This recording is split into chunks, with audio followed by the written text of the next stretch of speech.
राज्यातील 29 महापालिका निवडणुकांसाठी आज मतदान होत आहे। आज मतदानाच्या पार्श्वभूमीवर मुंबईत मीडियाला प्रवेश बंदी घालण्यात आल्याची धक्कादायक माहिती समोर येत आहे। ईव्हीएम सोबत जोडले गेले एक गुपित पाडू मशीन आणि प्रचार संपूनही उमेदवारांना थेट मतदारांच्या दारात जाण्याची मुभा देण्यात आली आहे। मुंबई महानगरपालिकेच्या निवडणुकीत निवडणूक आयोगाचा हा अजब गजब कारभार नक्की आहे तरी काय, जाणून घेऊया थोडक्यात। नमस्कार, मी महेश आणि तुम्ही पाहताय थोडक्यात। आज राज्यभरात 29 महानगरपालिकांसाठी मतदानाची रणधुमाळी सुरू आहे।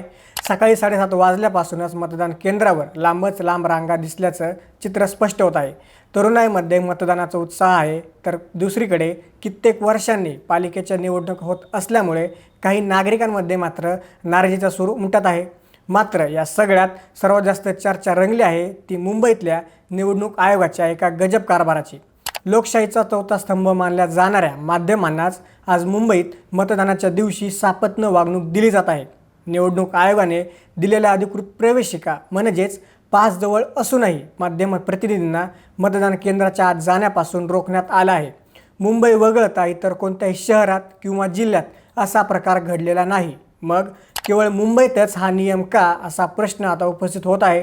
माध्यमांना फक्त बाहेर लागलेल्या रांगांचे चित्रीकरण करण्याची परवानगी देण्यात आली आहे। यामुळेच पारदर्शकतेवरच प्रश्नचिन्ह निर्माण झाले असून आयोगाला नेमकं काय लपवायचं आहे अशी कुजबूज आता सुरू झाली आहे। यात भर म्हणून की काय, पाडू या नव्या मशीनचीही चर्चा सध्या जोरात सुरू आहे। याचे पूर्ण नाव प्रिंटिंग ऑक्झिलरी डिस्प्ले युनिट असं आहे। विशेष म्हणजे या मशीनबद्दल निवडणूक आयोगाने यापूर्वी कोणतीही पूर्वसूचना दिली नव्हती। अचानक हे मशीन समोर आल्याने मनसे अध्यक्ष राज ठाकरे यांनी संताप व्यक्त केला आहे।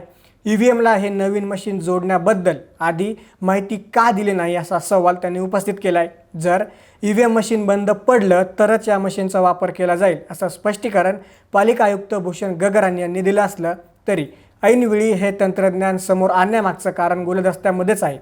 निवडणूक आयोगाचा गोंधळ इतिहास थांबत नाही। इतिहासात पहिल्यांदाच प्रचार कालावधी संपल्यानंतरही उमेदवारांना थेट मतदारांच्या घरी जाण्याची परवानगी देण्यात आली आहे। साधारणपणे मतदानाच्या 48 तास आधी प्रचार थांबतो, शांतता काळ पाळला जातो। पण यावेळी 13 जानेवारीला अधिकृत प्रचार संपूनही 15 जानेवारीपर्यंत म्हणजेच आज मतदानाच्या दिवशी सुद्धा उमेदवार मतदारांच्या घरी जाऊन भेटीगाठी घेत आहेत। फक्त पत्रके वाटू नयेत अशी अट आहे। या निर्णयामुळे निवडणूक प्रक्रियेच्या गांभीर्यावरच प्रश्नचिन्ह निर्माण झाला आहे। यामुळे उमेदवारांना मतदारांवर दबाव टाकण्याची संधी मिळते का, असा प्रश्नही उपस्थित केला जात आहे। एकूणच काय तर पाडू मशीन, मीडियाला बंदी आणि प्रचाराचे शिथिल नियम यामुळे ही निवडणूक चांगलीच गाजत आहे। तुम्हाला काय वाटतं?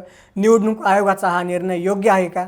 हे नवीन मशीन खरंच उपयोगाचे ठरेल की यामागे काही वेगळं राजकारण आहे? तुमचं मत खाली कमेंट्समध्ये नक्की सांगा आणि अशाच राजकीय घडामोडी जाणून घेण्यासाठी चॅनलला नक्की सबस्क्राईब करा।